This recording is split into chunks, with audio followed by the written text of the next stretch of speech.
How you guys doing? Psychic medium Nick Grossman, paranormal journalist, jack of all trades in the supernatural.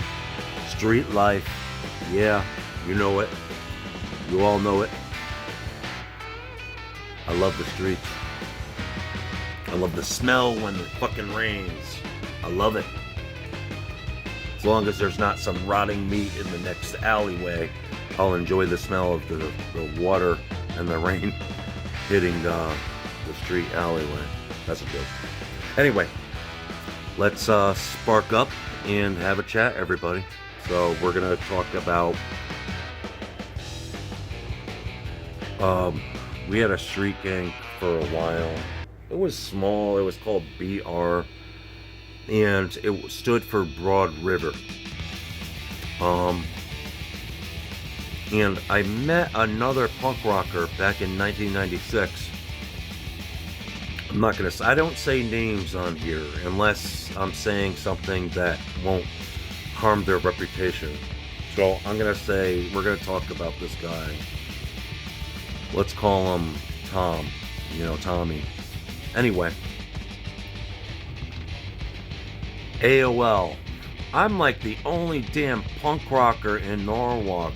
Well, there is a group of other punk rockers, but I was a little too extreme for them,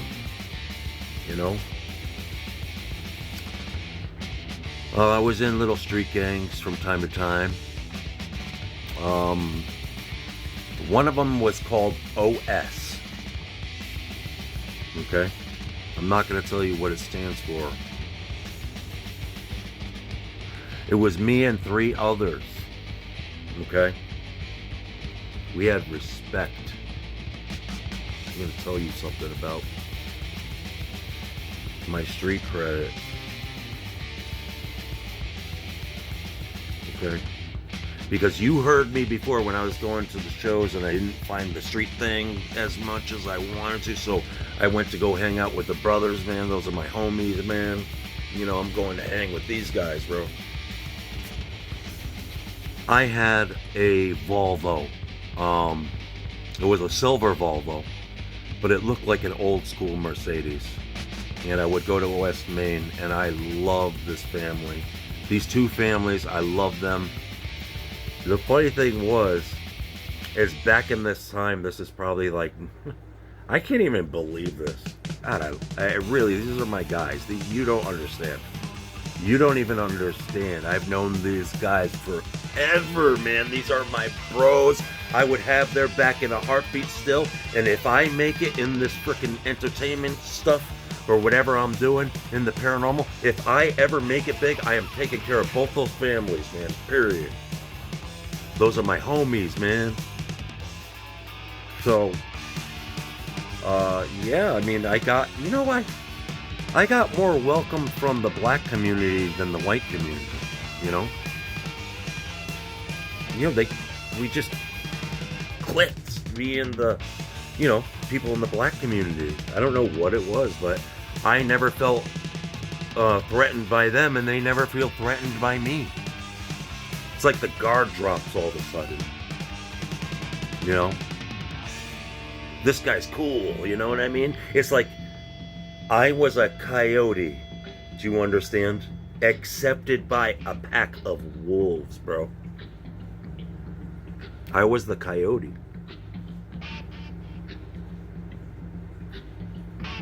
So, I'll take the coyote. It's pretty damn cool to be accepted by a pack of wolves. You know what I'm saying? Funny thing was about them. This went on for about 3 years, by the way. The driving certain someone and certain other people around. This went on for at least 3 years. I worked part-time back then. The American dollar stretched so far back then. But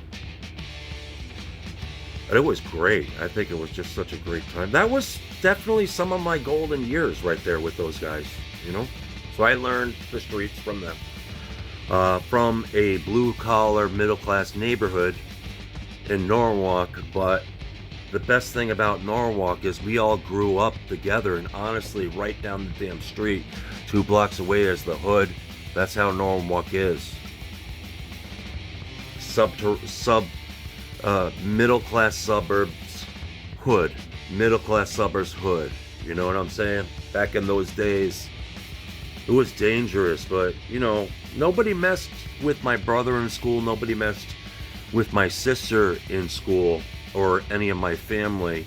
And it was partly because I was, you know, hanging out with those dudes. You know what I'm saying?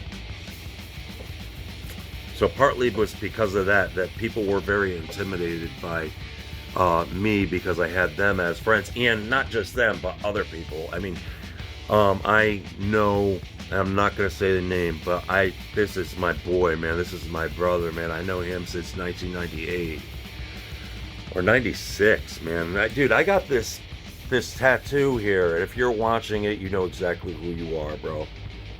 I got this tattoo when I knew him. That was fucking 1997. I don't know, but Latin American gang. You know, he was a big boss type of person. So that's my boy, man. You know, I love the streets. What could I say? I'm living in New Haven. So right now, but the funny thing was, let me get to this. The funny thing was, let me spark another. If I'm talking about these guys, I'm sparking it up. Because this is like some golden years, and I really, really love this family so much. I have so much respect for them. You have no idea. You have no idea, man. If I seen them in trouble on the streets, I don't give a fuck. Because people know me. They know I could take groups of people on, no problem. People know me. I have the reputation.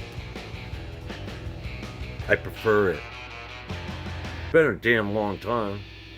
Is that back in that time, the gangsters, it was headbangers versus homeboys. Okay? Back in that time, headbangers versus homeboys. So the headbangers would never ever listen to gangster rap. And the homeboys were never listening to rock and roll or headbanging music, they called it. Any type of metal or punk or anything is headbanging music in that subculture. The funny thing was, as I was blasting fucking punk rock in that car, and I don't think they ever asked me to put on rap music, and it was so fun. We were just driving. No, look, I do not get high and drive around. This is when I was 19. This is when I was maybe like 17 or 18. Do not do that. Look, everybody's done it as a jackass as a child. Don't drive around and get fucked up. Honestly, I really don't care if you do it. I'm just saying I don't want to get arrested for you being a jackass and going and doing that shit, and then I get blamed for it, for you trying to take me to court and sue me for that shit. So I'm covering my ass. I don't give a fuck if you go out there. I really don't. But I'm just saying it's not a good idea. You can't sue me.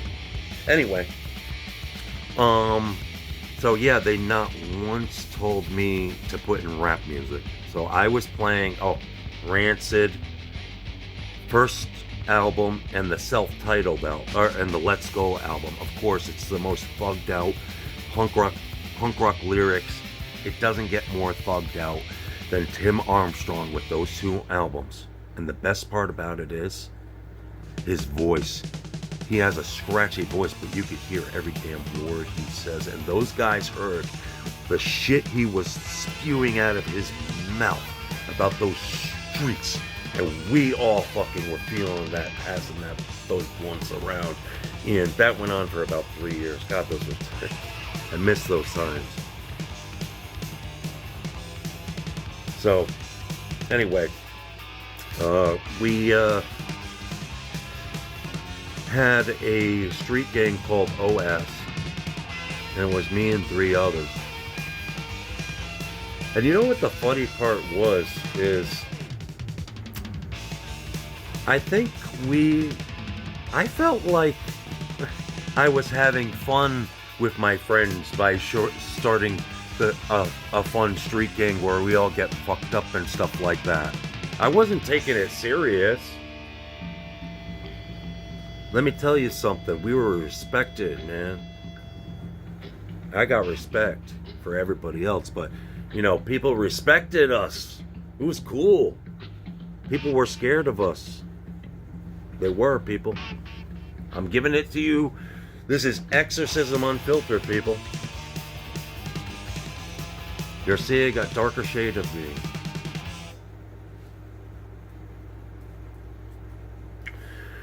So, funny story. Oh, I used to love trying to egg people on to pull their knives out on me, because I used to love seeing if they would actually have the balls to actually stab me with the knife. Most of them, all of them didn't have it. It was quite a bit. Fuck around like that anymore, man. I don't do that fucking shit. 45 years old. But anyway, I'm gonna say this about another guy, and we did have a problem for a short period of time with this guy, but I respect him, and he's turned out to be a respectable, good person. I'm not gonna say his name, but he knows we have no problems now, and if I ever tell him this story, he might even laugh because it's so ridiculous. So, this guy, I don't know why, but he was threatening to stab my brother. Okay, we can laugh now. Come on, we can laugh now. It's ridiculous, the whole thing. I'm gonna tell the story, okay? So there used to be this house, and my friend's dad used to have these jam sessions, and they all loved the Rolling Stones. And we went over there like 4 times a week. We were drinking whiskey with them and smoking weed. And I play blues and slide guitar and all that stuff, so that lower E scale was super easy to play with these guys. Alright? We're over there drinking. It was not the full posse. I mean, we're talking a posse of 4 people was OS. Maybe a couple of them. In and out. It was me and another guy. We call him TB. Somebody came up to us and said that this guy is coming over. The guy that threatened to stab my brother. I said, oh great, don't tell them we're here. I told TB,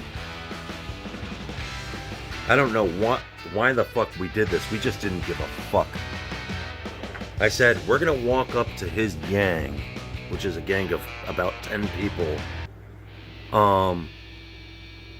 And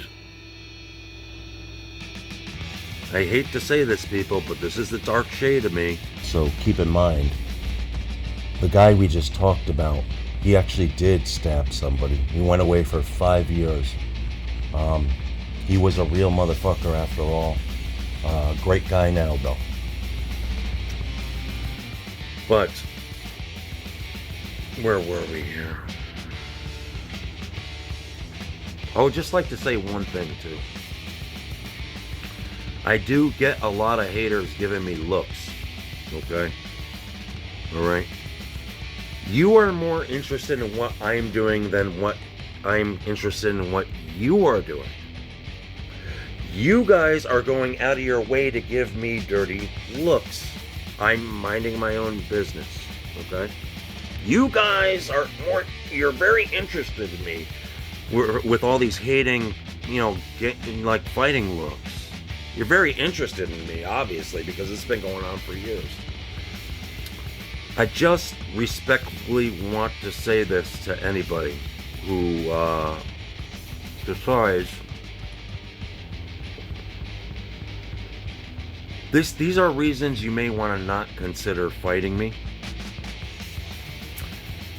Number 1, I'm a trained martial artist. I got trained in a school by a grand master in the Korean retired military. I got trained in Korean mixed martial arts. I taught the school.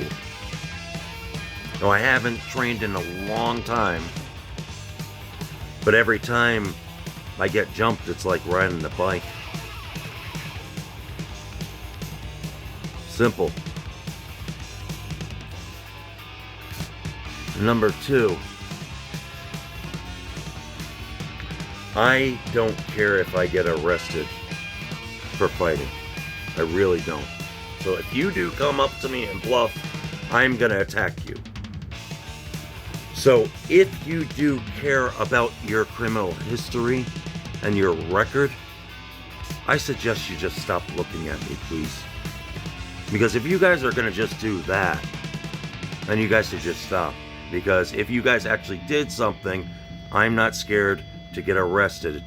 That would be lucky number 13, actually. I've been arrested 12 times.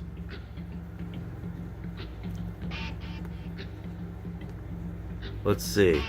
That was number 3. Oh.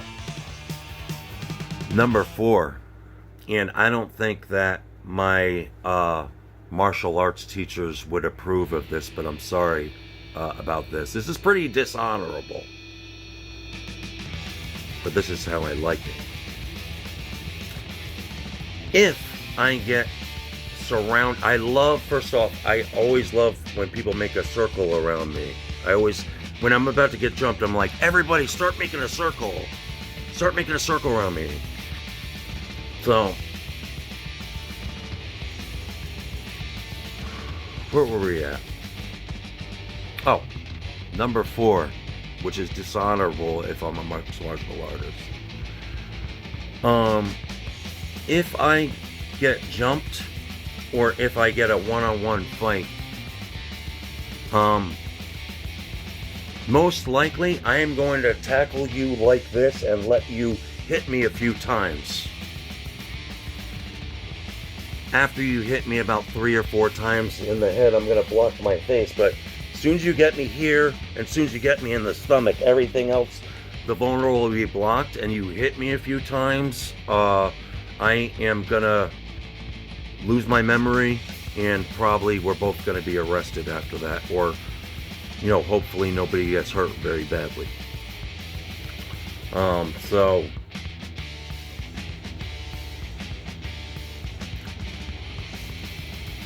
I really don't want any problems with anybody anymore, though, I'm just saying, come on. Stop the hating, man.